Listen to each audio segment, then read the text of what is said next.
Hai teman-teman, hari ini saya akan menjelaskan tentang feminis terapi. Nah, feminis terapi ini dikembangkan dengan keahlian, nilai-nilai, dan kepercayaan perempuan.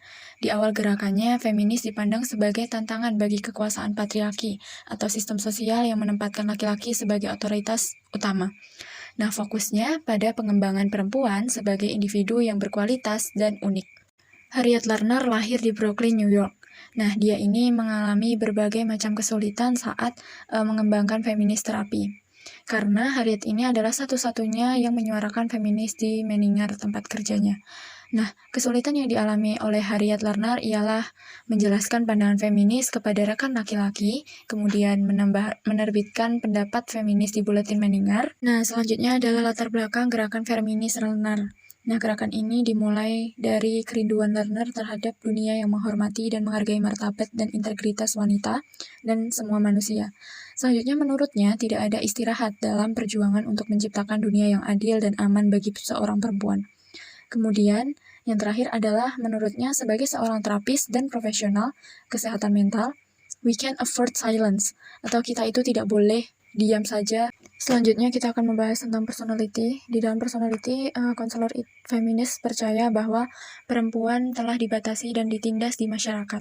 Kemudian selanjutnya itu kekuatan perempuan itu diremehkan. Kemudian perempuan dijelaskan sebagai seseorang yang mengurus orang lain dan mengesampingkan dirinya sendiri. Yang mana tiga pandangan tersebut yang menimbulkan masalah bagi perempuan itu sendiri. Untuk itu, konselor feminis percaya bahwa klien itu tahu apa yang terbaik untuk dirinya sendiri dan hidupnya. Kemudian kita akan membahas role of the counselor. Nah, konselor itu berperan sebagai seorang pendidik yang menginformasikan bagaimana proses konseling itu bekerja. Selanjutnya yaitu sebagai egaliter dan kolaboratif atau yang biasa disebut dengan self-disclosure. Nah, yang dimaksud dengan self-disclosure sendiri ialah pengungkapan informasi pribadi oleh konselor kepada klien yang bertujuan untuk lebih dekat dengan sang klien. Konselor juga bertugas untuk membuat klien lebih aktif guna meningkatkan self-esteem. Nah, self-esteem ini adalah pandangan diri terhadap diri sendiri. Jadi, pandangan klien terhadap diri sendiri itu perlu ditingkatkan. Selanjutnya adalah konselor melakukan dialog secara terbuka. Kemudian, tidak menggunakan diagnostic and statistical manual of mental disorder. Nah, ini ialah panduan diagnosis dan statistik gangguan mental, yaitu sistem klasifikasi gangguan mental yang paling luas diterima di bidang kesehatan. Nah, melainkan menggunakan penelitian serta pengobatan. Kemudian selanjutnya adalah menggunakan pelabelan ulang atau memberi label untuk gangguan yang terutama lazim pada wanita agar lebih mudah untuk diterima oleh klien.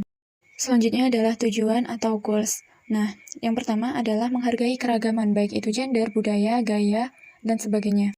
Yang kedua adalah mendorong pemberdayaan pribadi dan pengembangan klien terhadap berbagai kebebasan perilaku yang telah dipilih oleh klien sebelumnya. Selanjutnya, yang ketiga adalah membantu klien menjadi lebih self-nurturing. Nah, self-nurturing yang dimaksud ini adalah klien lebih percaya kepada dirinya sendiri, lebih percaya dengan kemampuan dirinya sendiri. Di situ tipe ya teman-teman, harusnya nurturing bukan nurturing. Nah, yang keempat adalah meningkatkan self-esteem klien atau tingkat kepercayaan diri klien terhadap dirinya sendiri.